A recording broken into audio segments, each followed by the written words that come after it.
Good morning, you 53 condoms with pinholes. Please have a seat. I appreciate you coming into this mandatory end-of-season players meeting. It is a nice way to button everything up. I know you all cleaned out your lockers. Thanks to Dot for cleaning out Scatterboo's locker because he couldn't be here due to follow-up doctor's appointments. Dot gave me a list of everything that was in Scatterboo's locker. Let's see, half-eaten crayons, a slinky, and a decoder ring that spelled out, "Eat more Ovaltine." And apparently there were boogers stuck all over the ceiling of the locker. And that's that with that. I glue my nuts to linoleum floors. As you all know, the season is over. It's why we have not been having practices and games and stuff like that. Every single day, Scatterboo shows up and we have to tell him the season is over.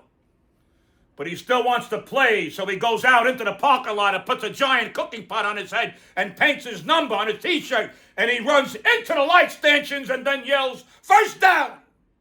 Anyway, my point is the season is over, and we all need to move on and do what we have to do.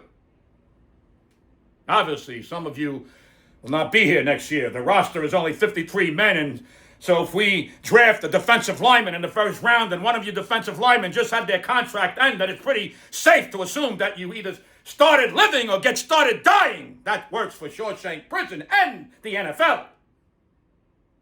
I put whipped cream on shit.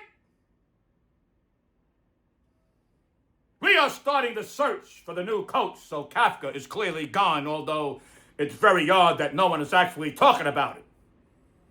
Talk about up and gone like a fart in the wind. Kafka came out silently, but he did stink up the joint while he was here.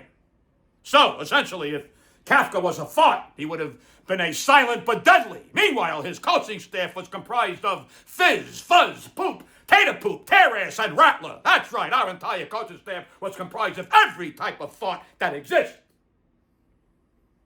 Dick Van Dyke ejaculates dust.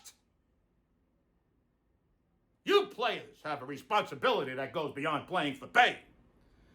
You guys need to look deep within yourselves, but not so deep that you find that alien monster in your stomach that came out and killed all those poor people in that spaceship. May they rest in peace. Carter, you cannot miss meetings or practices or watch face-sitting videos with obese MILFs during film sessions. To all of you, you do not stop running a route or give up on a tackle or forget your assignment. You don't tug on Superman's cape. You don't spit into the wind. You don't pull the mask off the old Lone Ranger, and you do not mess around with Jim. I jerk off with sandpaper gloves. Look, I know you would have had a better record if we had a real coaching staff. You lost 5 fourth-quarter leads of 10 points or more this season. You lost a ridiculous shootout in overtime with Dallas early on. You won 4 games, even though the Raiders are a bad college team, and the last Dallas game was against their taxi squad. You momos could have squeezed out 10 wins and made the playoffs, but shoulda, woulda, coulda, and all you did was snatch defeat from the jaws of victory. And it ain't the hands, it's the feet, which is why we practice good hygiene and get pedicures regularly. Bridget Bardot's pussy spoke French. That's the end of that.